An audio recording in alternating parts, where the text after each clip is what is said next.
After a long time, in the 3rd year, the word of the Lord came to Elijah. Go and present yourself to Ahab, and I will send rain on the land. So Elijah went to present himself to Ahab. Now the famine was severe in Samaria, and Ahab had summoned Obadiah, who was in charge of his palace. Obadiah was a devout believer in the Lord. While Jezebel was killing off the Lord's prophets, Obadiah had taken 100 prophets and hidden them in 2 caves, 50 in each, and had supplied them with food and water. Ahab had said to Obadiah, Go through the land, to all the springs and valleys. Maybe we can find some grass to keep the horses and mules alive, so we will not have to kill any of our animals. So they divided the land they were to cover, Ahab going in one direction and Obadiah in another. As Obadiah was walking along, Elijah met him.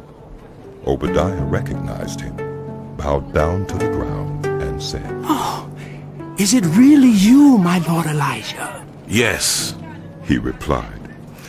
Go tell your master Elijah is here. What have I done wrong? Asked Obadiah. That you are handing your servant over to Ahab to be put to death. As surely as the Lord your God lives, there is not a nation or kingdom where my master has not sent someone to look for you. And whenever a nation or kingdom claimed you were not there, he made them swear they could not find you. But now you tell me to go to my master and say, Elijah is here. I don't know where the Spirit of the Lord may carry you when I leave you.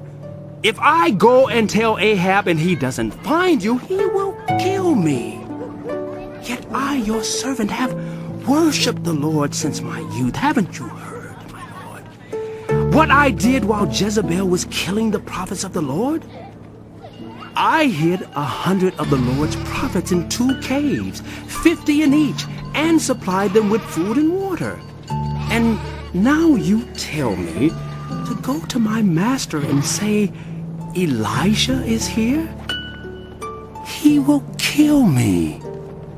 Elijah said, As the Lord Almighty lives, whom I serve, I will surely present myself to Ahab today. So Obadiah went to meet Ahab and told him, and Ahab went to meet Elijah. When he saw Elijah, he said to him, Is that you troubler of Israel? I have not made trouble for Israel, but you and your father's family have. You have abandoned the Lord's commands and have followed the Baals.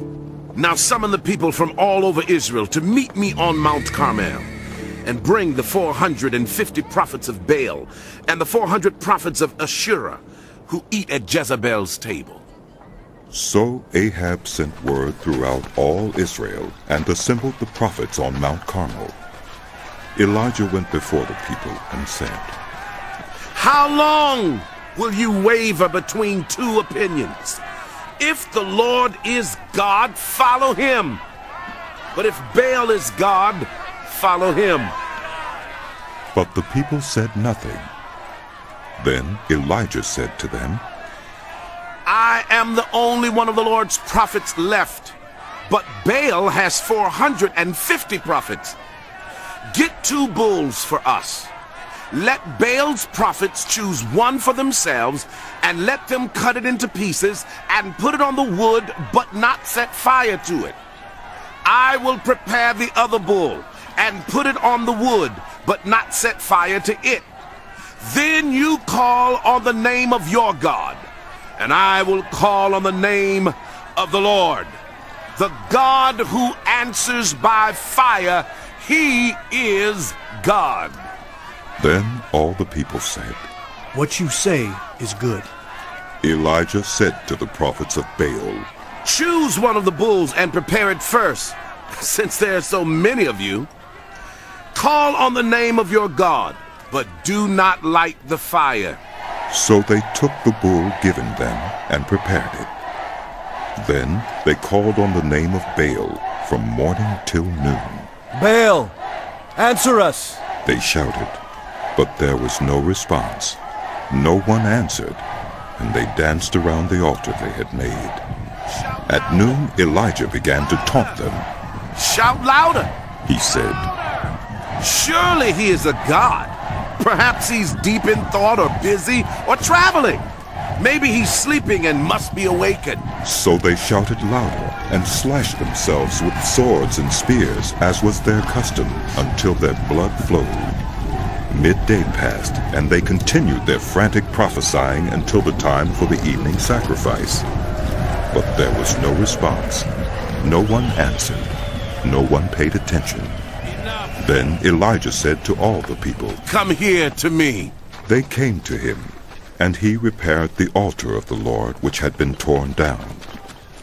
Elijah took 12 stones, one for each of the tribes descended from Jacob, to whom the word of the Lord had come, saying, Your name shall be Israel.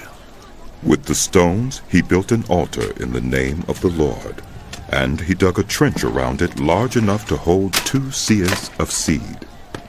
He arranged the wood, cut the bull into pieces, and laid it on the wood. Then he said to them, Fill 4 large jars with water and pour it on the offering and on the wood. Do it again. He said, and they did it again.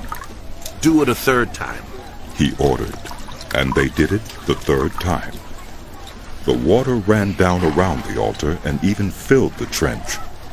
At the time of sacrifice, the prophet Elijah stepped forward and prayed, Lord, the God of Abraham, Isaac, and Israel, let it be known today that you are God in Israel, and that I am your servant, and have done all these things at your command. Answer me, Lord.